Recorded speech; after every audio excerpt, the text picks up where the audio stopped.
Chers frères, chères sœurs, salam alaikum, chers amis, téléspectateurs et téléspectatrices d'RTV, bienvenue à cette chronique quotidienne sur À la lumière du Coran et du Hadith.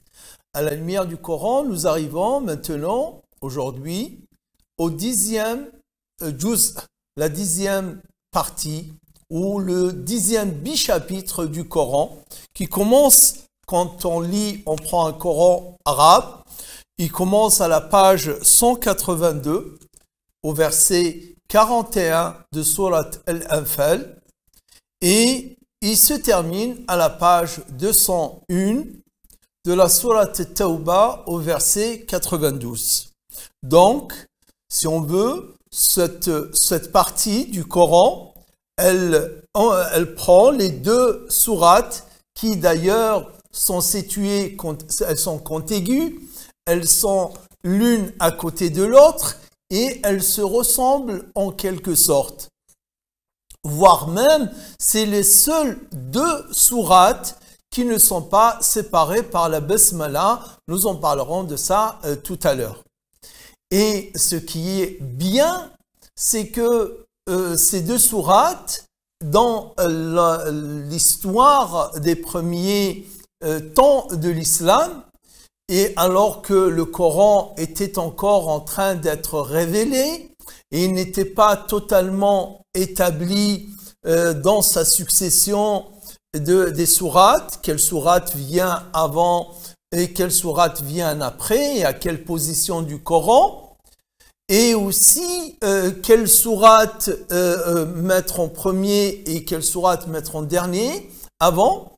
Donc ces deux sourates, elles étaient écrites, séparées par une phrase dans laquelle il est écrit cette sourate, en parlant de la sourate At-Tawbah, le repentir, cette sourate ne comporte pas de basmala. Laysa fi hadhihi sura basmala. Je connaissais cette phrase dans ce qu'on appelle les livres des sciences du Coran. Kutub Ulum al-Qur'an, comme Al-Itqan de l'imam Al-Zarkashi par exemple, ou bien l'imam Suyuti et d'autres qui ont écrit sur les sciences du Coran. Et une fois, j'avais lu dans un article écrit par une chercheuse sur les manuscrits de San'a, elle a publié un article et dans sa publication, elle a mis un facsimilé, donc une capture d'écran d'un document, un manuscrit dans lequel était écrit entre la sourate Al-Anfal et la sourate Tawbah, Hadihi sura laysa fiha basmala. Combien j'étais heureux de tomber sur cet article et de tomber sur ce facsimilé, cette capture d'écran dans laquelle je voyais comme ça sous mes yeux une phrase qui était relatée par les livres des sciences du hadith. Qui est une preuve matérielle, tangible sur la réalité de ce que nous rappellent et de ce que nous disent les auteurs qui ont écrit sur les sens du Coran. Surat Al-Anfal. Le nom de cette sourate est tiré du premier verset. Yas'alunaka anil anfal.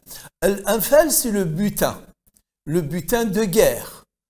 Parce que à l'époque, c'était une coutume, voire même c'était une règle, que une bataille terminée par un vainqueur et un vaincu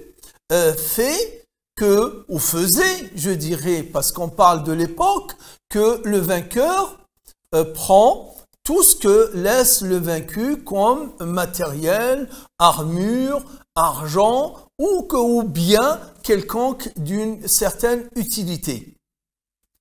Si on veut, donc cette sourate nous parle de ce qui se faisait à l'époque.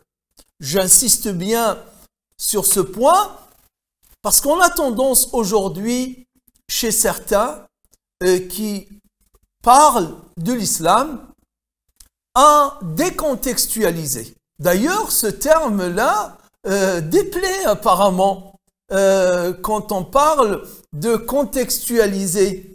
Mais c'est normal de contextualiser parce que si on décontextualise tout, on va mélanger le temps, mélanger l'espace, mélanger ce qui pourrait se passer aujourd'hui, ce qui est permis aujourd'hui, ce qui est faisable aujourd'hui, avec ce qui se faisait dans le temps. Non, il y a des choses qui ne sont plus d'actualité, elles sont totalement caduques. Et c'est pour cette raison que quand on parle du passé, du moment de la révélation, j'y reviendrai tout à l'heure quand je parlerai de Surat At-Tawbah, parce que on a tendance à mélanger. D'ailleurs, et ça c'est très important, je vous demande de prêter votre attention à ce que je vais expliquer. Quand on parle des versets coraniques, il y a des versets narratifs, il y a des versets prescriptifs et il y a des versets principiels, disons programmatiques, qui posent un principe, qui posent une règle qui est non limitée par le temps et l'espace. Et il ne faut surtout pas mélanger entre les unes et les autres. Donc, première question, qu'est-ce qu'on entend par verset narratif? Qu'est-ce qu'on entend par verset prescriptif? Et qu'est-ce qu'on entend par verset principiel? Par verset narratif, on entend les versets qui font de la narration, qui nous relatent, qui nous racontent, qui nous rapportent un récit.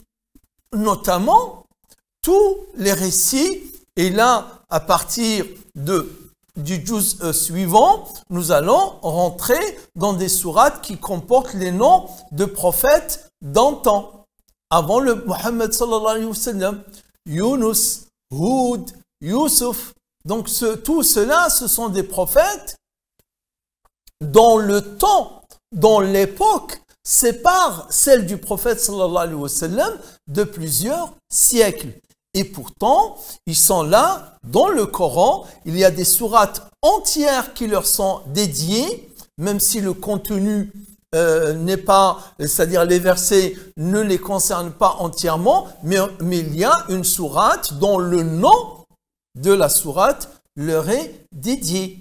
Cela veut dire qu'il y a de la narration.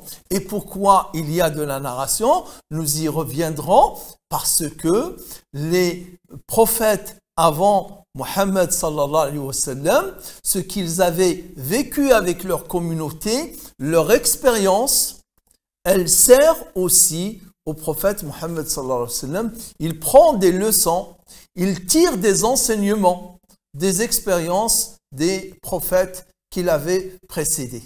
D'ailleurs, il y a une coutume, une tradition, je veux dire, du prophète sallallahu alayhi wa sallam, c'est-à-dire une citation authentique attribuée au prophète sallallahu alayhi wa sallam, dans laquelle il disait « Rahimallahu akhi Moussa » qu'Allah comble de sa miséricorde mon frère Moïse.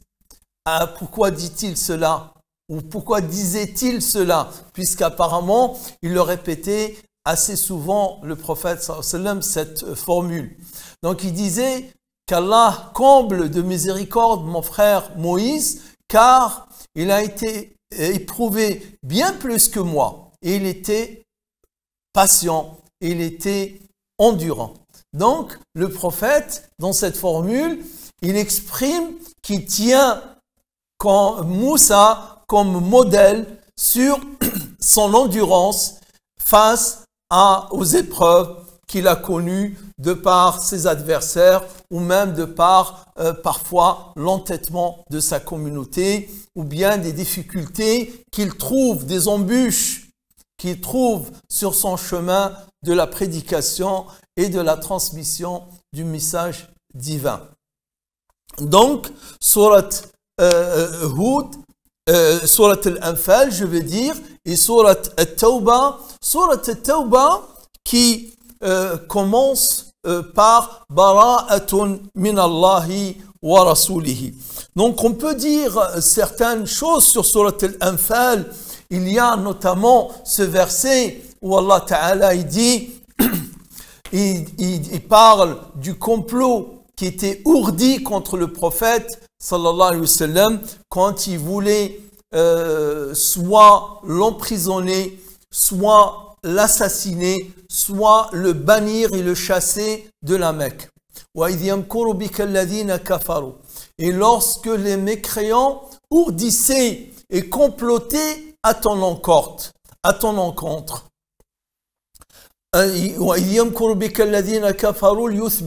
afin de t'emprisonner, ou bien qu'ils t'assassinent, ou bien qu'ils te bannissent et te chassent de ta contrée, de ton pays, de la Mecque.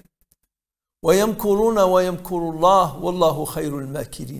fait, ils ourdissent un complot alors qu'Allah Ta'ala va déjouer leur complot, car le plan d'Allah Ta'ala va avoir le dessus et va anéantir le complot de tes adversaires.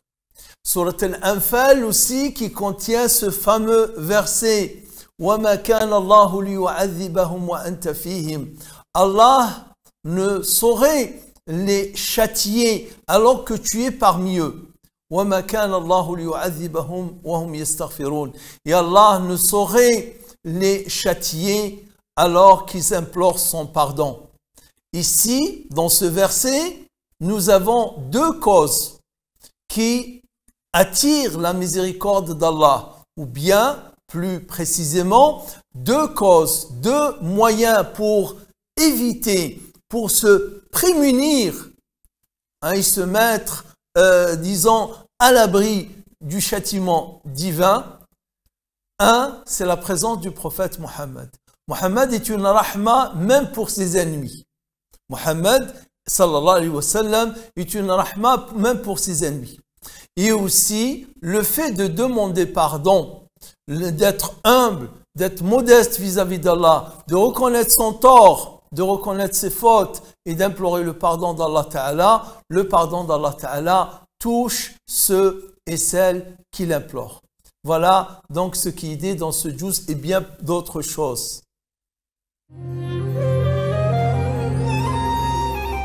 Chers amis, nous nous retrouvons pour à l'abri du hadith et pour cette fois-ci, j'ai choisi de vous parler d'un livre, qui a marqué son temps au moment de son apparition en 1953. Ce livre, dont le titre, vous le lisez en français, La Sahifa. La Sahifa de Hammam ibn Munabbih.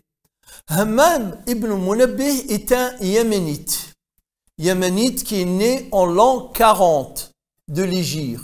C'est-à-dire pratiquement à l'époque des compagnons, des Sahaba.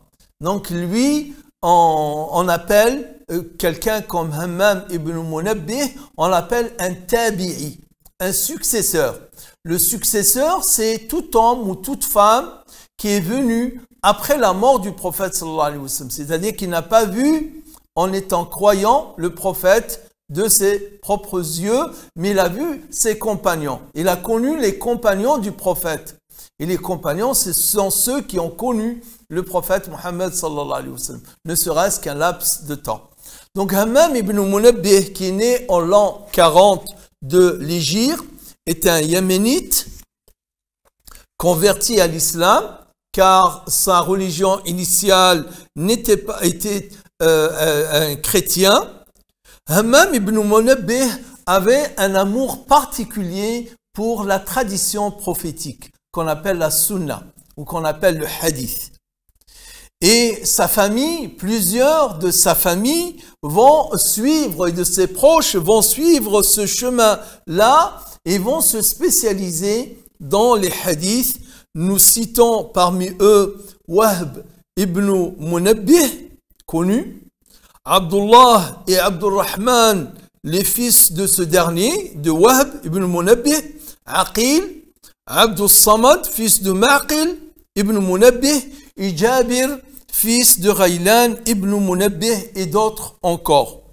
Donc, ce compagnon, ce sahabi, ce tabi'i, va connaître Mu'adh ibn Jabal.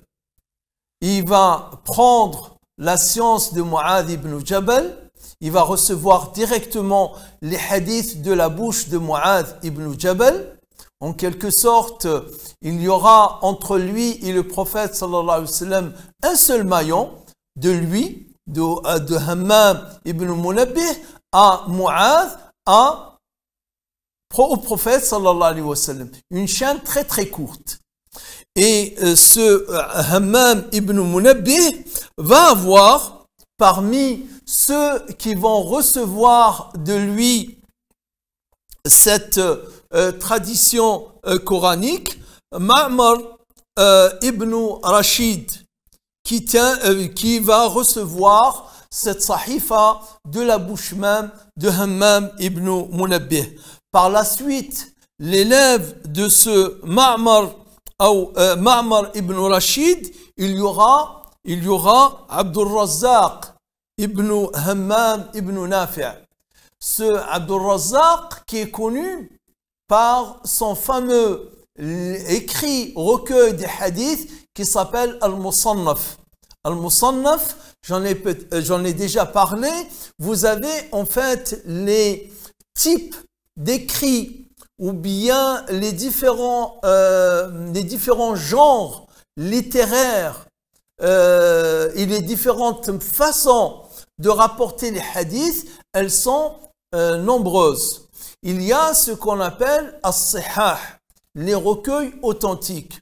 Et là, ne vous méprenez pas en lisant sahih par-ci ou sahih par-là. Dans la tradition, en principe, il n'y a que 2 recueils qui ont cet attribut et ce qualificatif de sahih, le recueil authentique. C'est le sahih d'Al-Bukhari et le sahih de Muslim. D'accord? Dont les auteurs, c'est-à-dire les compilateurs, en l'occurrence Al-Bukhari et Muslim, Ibn al-Hajjaj, au moment où ils ont écrit leur recueil, ils avaient donné ce qualificatif de sahih, à savoir qu'ils se sont efforcés à ne retenir et consigner dans ce recueil qu'ils avaient écrit que les hadiths authentiques.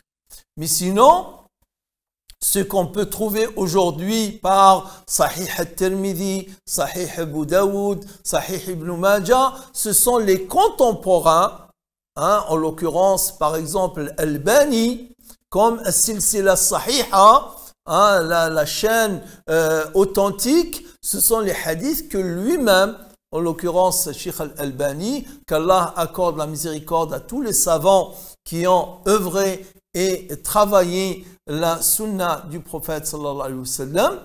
Donc il a compilé lui-même dans plusieurs volumes. Dans chaque volume, il y a 500 hadiths.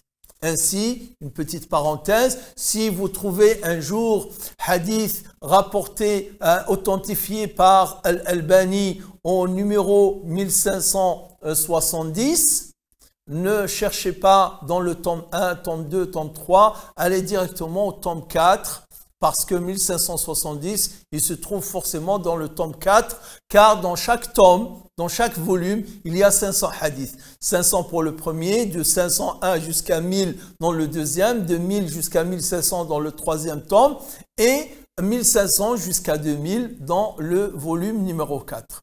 Donc je disais, il y a ce qu'on appelle les hadiths, les recueils authentiques. Sahih al-Bukhari et Sahih Muslim. Ensuite, vous avez ce qu'on appelle al-Masanid, al-Musnad. Al-Musnad, dont le plus célèbre, c'est al-Musnad, si vous voulez, si on le prend littéralement, ce qui a été adossé. Ce qui a été adossé, al-Sanad, c'est quelque chose sur quoi c'est-à-dire on se met, on s'adosse. Et là, adossé, c'est-à-dire par les noms des personnes qui ont rapporté les hadiths. Ainsi, le Musnad, il rapporte les hadiths en les attribuant, en les adossant, si on veut, au rapporteur qui rapporte le hadith du prophète sallallahu alayhi wa sallam et qui est un compagnon, bien entendu, forcément.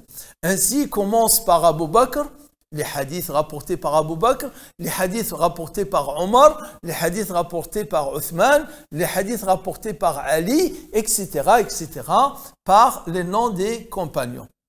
Et c'est comme ça que par la suite sont venus des savants qui ont fait des opuscules, des écrits dans Musnad Aisha. Musnad un tel ou une telle. C'est-à-dire, il rassemble tous les hadiths qui ont été rapportés par Aisha, qu'Allah l'agrée, par exemple. Donc, vous avez les Musnad. Et en l'occurrence, l'imam Ahmad, dans son Musnad, a rapporté l'intégralité des hadiths qui sont rapportés par Hammam ibn Munabbih dans la fameuse Sahifa. Al-Bukhari en a rapporté quelques-uns, Muslim en a rapporté quelques-uns, Abd al-Razzaq dans Al-Musannaf, puisque c'est son élève, ou l'élève de son élève, a rapporté aussi la totalité de ces hadiths. Donc j'ai cité les authentiques, les sihah, j'ai cité les masanid, il y a les sunan. Les sunan, dont les plus célèbres sont Sunan Abi Daoud, les sunnah de Abi Daoud, les sunan At-Tirmidhi, Sunan Ad-Darimi, Sunan Ibn Majah, etc., etc. Nombreux sont Daraqutni, ceux qui ont rapporté les sunan. Et les sunan, en général, ils sont classifiés selon les rites. Les hadiths qui concernent la salat, les hadiths qui concernent le jeûne, les hadiths qui concernent la zakat, les hadiths qui concernent l'eschatologie, les signes de la fin des temps, etc. Et les sunan, notamment, le meilleur dans sa classification et son classement, c'est les sunan d'Abi Daoud, qui contient quelques rares hadiths qu'on ne trouve pas souvent dans les autres sunan. D'ailleurs, au point où on disait que celui qui a sunan Abi Daoud chez lui, c'est comme s'il y avait un prophète chez lui. Tant la variété ou l'étendue des sujets qui sont embrassés par les hadiths que l'imam Abu Daoud, qui est un élève de l'imam Muslim, avait rapporté dans son recueil de As-Sunan. Donc, je reviens à la Sahifa. La Sahifa fut transmise ensuite à travers de nombreux élèves de Abd al-Razzaq, en premier lieu Ahmad ibn Hanbal. On voit déjà là, regardez comment se fait la transmission.